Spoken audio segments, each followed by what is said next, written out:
Hello, अस्सलाम वालेकुम। बहुत दिनों से ऊट पटांग गायब है और गायब ही रह रहे हैं क्योंकि किसी को फ़र्क नहीं पड़ता। जैसे शहर का किसी को फ़र्क नहीं पड़ता, ये सफ़ेद बाल, उजड़े हुए बाल। खुरम जावेद कहता है कि बाल हमेशा बना के किया करो, बनाने भी चाहिए।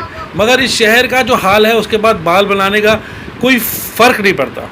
एक साबिका मेयर एक मौजूदा मेयर के ख़िलाफ़ दस्ताम तराजी करते हैं, फिर मौजूदा मेयर साबिका मेयर को कानून से बाला जाकर कुछ अपने इख्तियारात तफवीज़ कर देते हैं।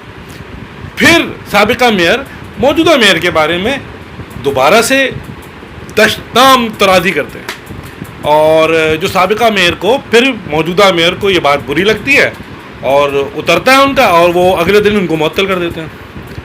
मगर इस सब में सबसे इम्पोर्टेंट बात क्या हुई कि जहाँ पे वो कचरे की बात कर रहे थे, आज के दिन ये न्यूज़ चैनल्स में देखा गया कि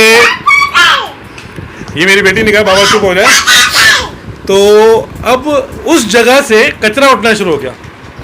तो मुस्तफ़ा कमाल साहब, बल्ले भाई बल्ले, आपकी वजह से कचरा उठना शुरू हो गया। असगर अली शाह स्टेडियम के बाहर से एक अच्छे अमाउंट में कचरा उठ रहा था।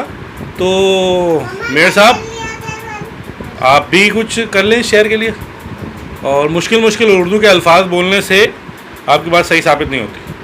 तो ये ऊट पटांग गंदी सी शक्ल लेके काला पठान बन के आप लोगों को कुछ सिखाने की कोशिश कर रहा है। और एक और बात, मेरे एक दोस्त हैं मोहम्मद यासिर हुसैन साहब, समा टीवी में रिपोर्टर रहे, उसके बाद 24 न्यूज़ में एक प्रोग्राम कर रहे थे इंकशाफ। तो एक अच्छे खासे रिपोर्टर हैं, मैंने उनके साथ काम करने का मुझे इत्तफाक हुआ है।